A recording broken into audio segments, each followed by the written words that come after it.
Disney is dying. This is back to back to back to back. It's becoming a trend. Japanese anime is soaring to heights never seen before. Japan might have just killed anime. Animation, Japanese pop culture, Japanese traditions and technology.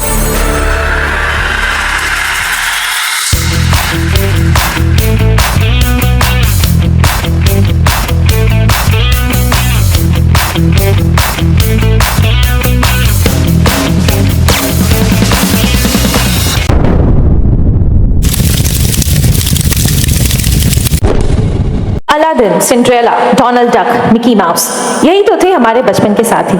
पता नहीं कैसे अब hello kitty ने Mickey mouse और cinnamon role ने Donald duck को replace कर दिया। जी हाँ, तो आज हम बात कर रहे हैं the downfall of western animation industry and the unprecedented rise of Japanese anime. हम डिस्कस करेंगे कि कैसे डिज्नी, जो अकेले वेस्टर्न एनिमेशन इंडस्ट्री को लीड करता है, इस डाउनफॉल का मेन रीजन बना, और हम जापानीज एनिमे की बढ़ते ग्लोबल डोमिनेंस पे भी लाइट डालेंगे। So let's explore.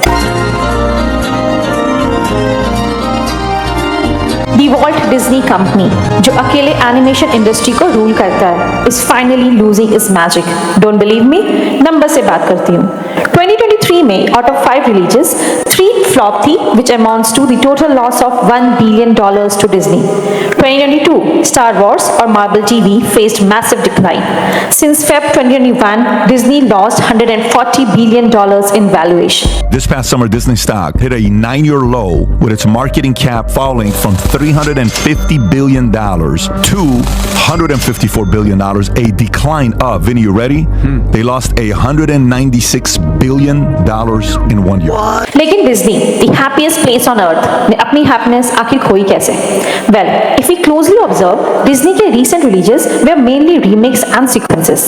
Disney content में फ्रेशनेस लैक कर रहा, so safe to say, Disney is losing appeal to its core target audience, which is young children. जो कैरेक्टर्स 90s में फेमस थे, जरूरी नहीं वो 2020s में भी लव्ड होंगे। Moreover, डिज्नी की कंटेंट को एडल्ट्स ने भी काफी क्रिटिसाइज किया।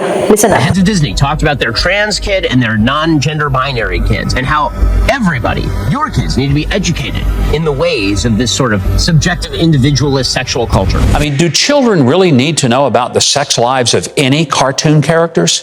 Is that necessary? Recent release such as Wish को उसकी poor animation quality के लिए काफी heavy criticism मिली globally.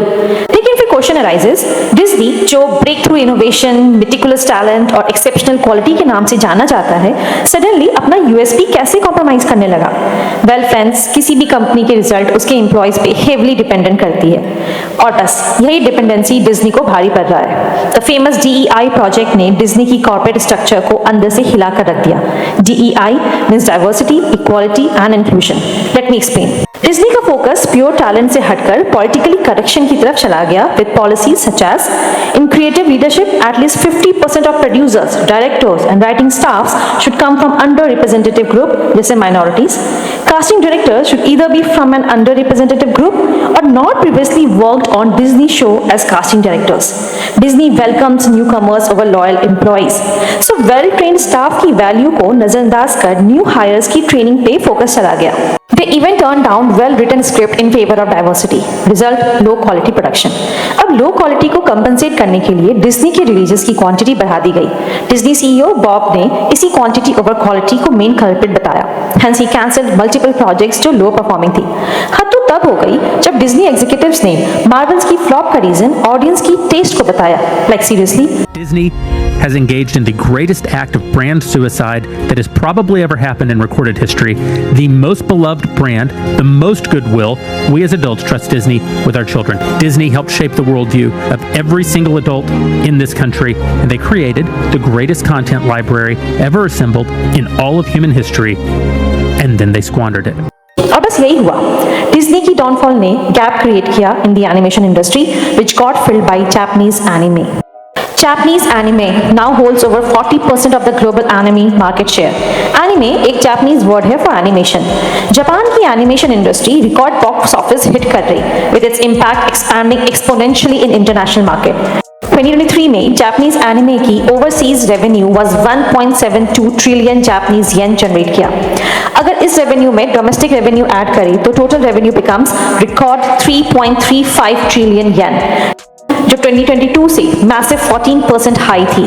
2021 में Pikachu was the most recognisable video game character. Pokemon franchise most valuable media franchise बनी, डिफीटिंग डिज्नी। टर्की की recent protest में Pikachu character का इस्तेमाल किया गया, जो ग्लोबल हेडलाइन बन गई। Sanrio, hello kitty, Cinnamoroll जैसे कैरेक्टर्स वर्ल्ड मार्केट को डोमिनेट कर रही है। फेमस जिब्ली स्टाइल भी जापानीज एनिमे की ही देन है। डिज्नी के लैक ऑफ फोकस को जापानीज एनिमे ने कैप्चर कर लिया विद डाइवर्स कंटेंट। इनके universal themes resonate well with global audience. वो कहते हैं ना, एक का loss is someone else opportunity. आप कस्टमर की सुनना बंद कर दोगे, देन कस्टमर आपकी।